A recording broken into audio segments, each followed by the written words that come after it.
السلام علیکم ورحمۃ اللہ وبرکاتہ۔ میرے پیارے دوستوں، آج ہم ایک بہت ہی اہم اور دل کو جگہ دینے والا موضوع پر بات کرنے والے ہیں۔ آج ہم بات کریں گے توحید کے بارے میں، اللہ کی وحدانیت کے بارے میں اور سنت کی اہمیت کے بارے میں۔ دوستوں، جب ہم اپنے ارد گرد دیکھتے ہیں، جب ہم آسمان کی طرف نظر اٹھاتے ہیں، جب ہم سورج کو روشنی دیتے ہوئے دیکھتے ہیں، جب ہم چاند کو رات کے چمکتے ہوئے دیکھتے ہیں، جب ہم پہاڑوں کی بلندی دیکھتے ہیں، جب ہم سمندر کی گہرائی دیکھتے ہیں، تو ہمارے دل میں ایک سوال ضرور پیدا ہوتا ہے کہ ان سب کو کس نے بنایا؟ کیا آپ سب اپنے آپ بن گیا؟ کیا اتنا زبردست اور پرفیکٹ نظام خود کا خود چل سکتا ہے؟ نہیں دوستوں، بالکل نہیں۔ ہر چیز کا کوئی نہ کوئی بنانے والا ہوتا ہے۔ ایک چھوٹا سا موبائل بھی بنا بنانے والے کے نہیں بن سکتا، ایک چھوٹا سا گھر بھی بنا مستری کے نہیں بن سکتا، تو پھر یہ پوری کائنات بنا کسی بنانے والے کے کیسے ہو سکتی ہے؟ اس پوری کائنات کا بنانے والا صرف اور صرف اللہ ہے۔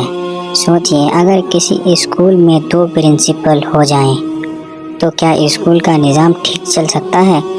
ایک پرنسپل کچھ اور حکم دے اور دوسرا اس کے خلاف حکم دے تو باتوں کا کیا ہوگا؟ تو بچوں کا کیا ہوگا؟ اسی طرح اگر کسی ملک میں 2 بادشاہ ہو جائیں تو امن برقرار رہ سکتا ہے؟ ہرگز نہیں۔ تو پھر اگر صرف پوری کائنات کے 2 یا 3 خدا ہوتے تو کیا یہ نظام چل پاتا؟ سورج اپنی جگہ پر وقت پر کیسے نکلتا؟ چاند اپنی منزل پر کیسے چلتا؟ زمین اپنی جگہ کیسے ٹکتی؟ یہ سب اس بات کی دلائل ہے کہ مالک صرف ایک ہی ہے اور وہ اللہ ہے۔ اسی لیے ہم مسلمان کہتے ہیں لا الہ الا اللہ محمد الرسول اللہ، یعنی اللہ کے سوا کوئی عبادت کے لائق نہیں اور حضرت محمد صلی اللہ علیہ وسلم اللہ کے رسول ہیں۔ ہم صرف اللہ کے سامنے جھکے ہیں، صرف اللہ سے مدد مانگتے ہیں، صرف اللہ پر بھروسہ رکھتے ہیں۔ دوستوں، اللہ کوئی انسان نہیں ہے، اللہ کوئی جسم نہیں ہے، اللہ پر چیز سے الگ اور بے مثال ہے۔ اسی لیے اللہ کی کوئی تصویر نہیں بن سکتی۔ انسان تصویر اس چیز کی بناتا ہے جو دیکھا جا سکتا ہے، جو کسی شکل میں ہو، لیکن اللہ بے مثال ہے، اس جیسا کوئی نہیں۔ قرآن میں فرمایا گیا قل هو اللہ احد اللہ الصمد لم یلد ولم یولد ولم یکن لہ کفوا احد۔ اللہ ایک ہے، اللہ بے نیاز ہے، نہ اس کا کوئی اولاد ہے اور نہ وہ کسی کی اولاد ہے اور نہ کوئی اس جیسا ہے۔ یہ عقیدہ ہمارے ایمان کی بنیاد ہے۔ اب سوال یہ ہے کہ جب اللہ نے ہمیں پیدا کیا تو ہمیں زندگی کیسے گزارنا چاہیے؟ کیا اللہ ہمیں بنا رہنمائی کے چھوڑ دیا؟ نہیں، اللہ نے اپنے پیارے رسول حضرت محمد صلی اللہ علیہ وسلم کو ہدایت کے لیے بھیجا۔ آپ صلی اللہ علیہ وسلم کی زندگی ہمارے لیے بہترین نمونہ ہے۔ آپ نے ہمیں سکھایا کیسے کھانا ہے، کیسے پینا ہے، کیسے سونا ہے، کیسے اٹھنا ہے، کیسے والدین کے ساتھ سلوک کرنا ہے، کیسے پڑوسیوں کے ساتھ رہنا ہے، کیسے دشمن کے ساتھ بھی انصاف کرنا ہے۔ آپ نے ہمیں سچ بولنا سکھایا، امانت ادا کرنا سکھایا، جھوٹ سے بچنا سکھایا، ظلم سے بچنا سکھایا۔ آج اگر ہم اپنی حالت دیکھتے ہیں تو ہم پریشان ہیں، ہم کمزور ہیں، ہم ایک دوسرے سے لڑتے رہتے ہیں۔ اس کی وجہ کیا ہے؟ وجہ یہ ہے کہ ہم سے سنت کو چھوڑ دیا ہے۔ آج اگر ہم اپنی حالت کو دیکھتے ہیں تو ہم پریشان ہیں، ہم کمزور ہیں، ہم ایک دوسرے سے لڑتے رہتے ہیں۔ اس کی وجہ کیا ہے؟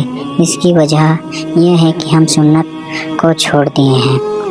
ہم دنیا کے فیشن اور رعایت کو اپنا لیتے ہیں، لیکن رسول اللہ کے طریقے کو بھول جاتے ہیں۔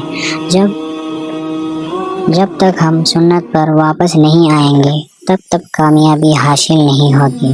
کامیابی صرف پیسہ نہیں ہوتا، کامیابی صرف شہرت نہیں ہوتی، اصل کامیابی اللہ کی رضا ہے۔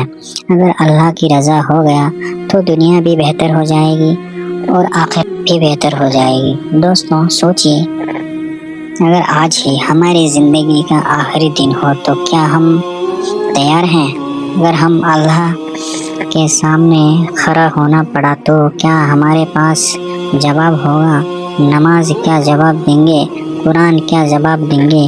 والدین کا حقوق کیا جواب دیں گے؟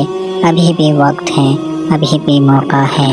اللہ بہت مہربان ہے، اللہ بہت رحم کرنے والا ہے۔